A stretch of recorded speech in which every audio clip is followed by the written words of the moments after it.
This is this question, Dustin, you can't answer this question. It's my favorite question that came in out of all of this. It was fantastic. Cameron Chang from Mission Viejo.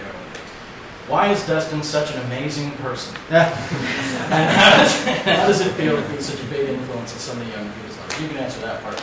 All of you can answer that part. But do you get that a lot, that sort of people who are very moved by what you do and how you react to it, how you cope with it? I think the reason someone would say that is maybe just because we never held ourselves apart from everybody else. Like, we have no concept of us being like the celebrity or whatever, and other people being somehow different. So I think when people have met us, they've been like, oh, cool, they're really nice, and probably met with other people and not had the experience, and makes us seem maybe cooler than we are. But I forget who it is exactly it says, but I noticed that my other favorite bands, in this case minus the Bear and Death Cab for Cutie, one member also doubles as producer. And how has that experience been for you? Will you continue to produce? And what's the most, I think this part of the question was to all of you, what was the most challenging part about recording this interview? Yeah, I think that's something we'll continue to do for sure. I mean, it was kind of like an experiment almost. You know, this whole record, the whole album unit was kind of an experiment in a lot of ways, and I think this was just one of them. But I think it went really well. It was a lot of fun for us and a huge learning experience, and I think that it's definitely something we're interested in doing.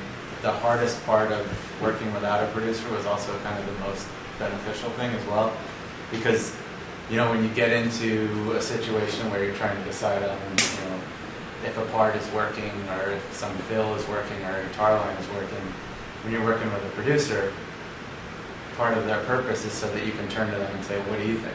And they say, yeah, I think it works, let's go with it. Right. And this time, there wasn't anybody to turn to, so it made us learn to trust each other and trust our abilities and trust our instincts. And I think it brought us a lot closer together. It made the working environment a lot more productive and healthy, I guess, because there wasn't always that out that you could turn to. That's another question a lot of people had, was focusing on the fact that you keep maturing, you keep progressing. And now, especially with these 40 keys, you're really pushing into new boundaries. And it's like, did that make it easier to cut this record because you want to keep pushing? It's like, let's not do what we did before, let's do something new. And so there's sort of that energy amongst all of you. I think the key with this record was just us writing what came out and not scrapping anything because it didn't sound like Thrice, and then we were dividing it into these 4 separate elements that were really like opposing sides in a way. I mean, kind of. I guess the Air record is probably the most like of a mix between a few, but I think for us making this record, it was just us putting out what actually comes out of us. we can write anything we possibly want, and it doesn't matter, where it progresses from, because this project is so broad that you can kind of move anywhere from there. And by doing it doing it by ourselves, like we had the ability to do that, whereas before, you throw out all these parts or all these different songs, and they're kind of like all over the place, which has been kind of what we've done for the last 3 records, I guess. And then the producer's job was to kind of go, okay, let's like homogenize these and kind of combine them into something that's a little more cohesive. So with a project like this, it was a perfect opportunity to let those pieces be what they wanted to be and let those songs be what they want to be without somebody trying to funnel them into.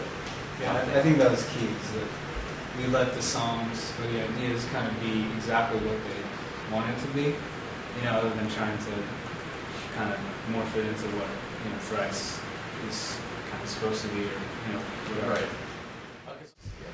And how do you feel about identity crisis? How do you look, like when you listen to it now, if you listen to it now, what do you think of it when you look back? Do you feel like looking at pictures of yourself 10 years ago? Like it's not you anymore, like it was like a version of you, and it's like looking back, there's like a nostalgia to it, there's an embarrassment. So there's all of that, but you know, you also don't want to live your life like you did 10 years ago. And so we definitely have an appreciation for what that time was and what those songs were at the time. And we also just have a bunch of records now, and it's like, you know, we're excited about playing this stuff off the past few records much more so than we would be playing that. So we try to mix it up and bring some more songs back into the set, but yeah, at the end of the day, we don't want to be, you know, pantomiming these things and this imitation of our old selves and not really having our hearts in doing that. You know? There's only so far you can go to please someone else before it becomes somewhat deceitful, I think, in your heart. That's like a snapshot of us like trying to figure out what the hell we're doing. You know, it's like the demo that you make in your garage, basically, but we live in the studio, and it's like we were still figuring stuff out there. So to go back to trying to reenact what it feels like to be totally confused and not know what the hell you're doing is a hard place to take yourself to, you know, and not necessarily a place you want to go to, but. Steven. Steve. Do you remember what your question was? I have it if you want. I kind of do. Well, it's Steven, and I'll tell you what Steven's question. He says, do you guys see yourselves still being Thrice 10 years from now? And someone else has to add to that, given that some of you have children now and you're getting older, you're not. But you're getting, you know, you're having families, and how long can you seriously keep this going? I don't think any of us have any clue, and we've never really looked that far in the future. We're always just kind of like, cool, let's make another record. And who knows?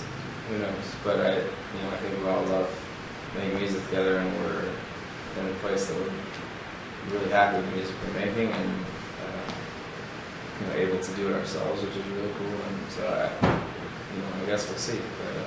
But 10 years from now, can you envision it? You can still be a band, still doing it? It's really hard to say. I definitely think we could be. Yeah. I mean, 10 years ago, when we started, I wouldn't have thought that we'd be 10 years later, like in a band. So, I mean, you never know. Yeah, you don't know the future at all. Did I answer your question?